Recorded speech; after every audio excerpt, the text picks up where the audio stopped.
బాధాకరం అవుతుంది. 220 మంది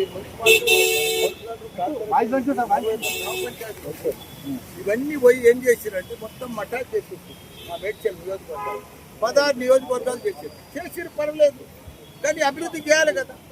ఇక్కడనేమో 177 కోట్లు పోతుంది ఎకరా, వాళ్ళనేమో చెత్త కుండి తయారైంది. ఇదేమో బంగారం గుట్ట ఫైనాన్షియల్ సిటీ, వాళ్ళనేమో చెత్త గుట్ట మొత్తం పేరుకపోయింది. ప్రజలు చచ్చిపోతున్నారు. జవహర్ నగర్ మొత్తం బీమారి అయిపోతుంది. ఏర్ల పొల్యూషన్, నీళ్ళ పొల్యూషన్, భూమిలో పొల్యూషన్, రోగాలను బారి వాళ్ళు ఎవ్వరు కూడా మేయర్ కానీ డిప్యూటీ మేయర్ కానీ కమిషనర్ కానీ మరీ చూస్తలేరు.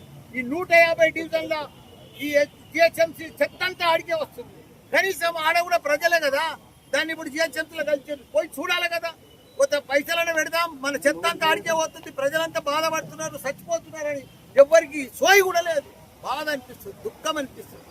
అసలు నా పదవికి 2 ఏళ్ల సంది మా కేసీఆర్ కేటీఆర్ ఉండగా 300 కోట్లు పెట్టి వాళ్ళకి రిజర్వాయర్లు కట్టినాము, ఇంటింటికి నీళ్ళు ఇచ్చినాము, రోడ్లన్నీ తెప్పించినాము, ఆ చెత్తకుండికి క్యాప్ పెట్టించినాము, ఆ నీళ్ళను కూడా ఫిల్టర్ చేపించినాము, వాటర్ని కూడా. ఇప్పుడు 2 ఏళ్ల సంది రూపాయి ఇస్తలేరు, బంద్ అయినా అటు చూసేటోళ్ళే లేదు. కాంగ్రెస్ వచ్చింది, అటు చూసేటోళ్ళే లేదు. ఉన్న చెత్త అంతా అడిగే పంపిస్తుంది, పబ్లిక్ అంతా చచ్చిపోతుంది. నాకైతే బాధ అనిపిస్తుంది. ఎందుకుంటున్నా నాయన ఈ ఎమ్మెల్యే ఎందుకురా ఈ 2 ఏళ్ల సంది రాజీనామా చేస్తే బెటర్.